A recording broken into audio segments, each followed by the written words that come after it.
of the wicked are gathered outside the city of Jerusalem. In other words, they've surrounded God's people all over the earth. Now the question is, why have they surrounded God's people? Have they surrounded God's people on friendly terms or on unfriendly terms? When we go back to the book of Joel, which we've studied, we notice that the nations gathered in the valley of Jehoshaphat to attempt to attack and destroy God's people.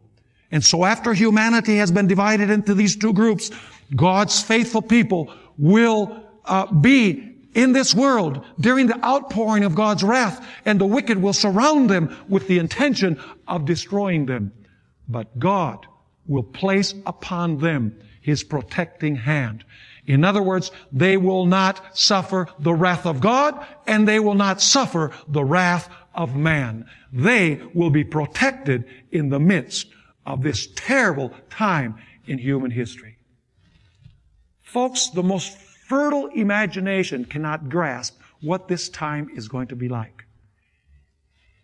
The Bible tells us that it's the greatest tribulation that has existed in the history of the world since the beginning of time, when the wrath of man and the wrath of God are manifested at the same time on planet Earth. And God knows that this is going to be a very trying time, and that's why He sends this message. Come out of Babylon, my people. Receive the seal of God. Reject the mark of the beast. Don't worship the beast. Don't worship his image.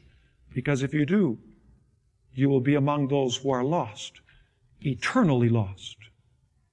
And then, of course, in Revelation chapter 15, verses 2 through 4, after the crisis is over, we find this group, which is called the 144,000, those who are alive when Jesus comes, those who remain alive during the tribulation. The Bible tells us that they will stand victorious, finally, on the sea of glass. Let's read Revelation chapter 15 as we draw this to a close. Revelation 15 and verses 2 through 4.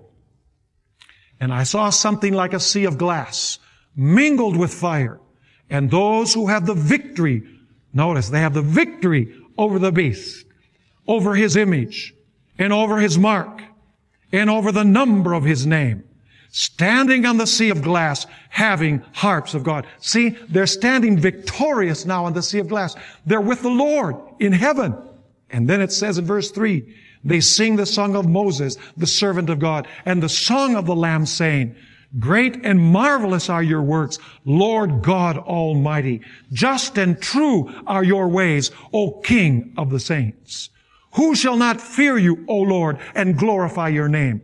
For you alone are holy. For all nations shall come and worship before you, for your judgments have been manifested. And so we have this final scene of the victorious, living saints that will stand on the sea of glass with the Lamb, with Jesus Christ, having gained the victory over the beast, which represents this worldwide Roman system, Roman Catholic system.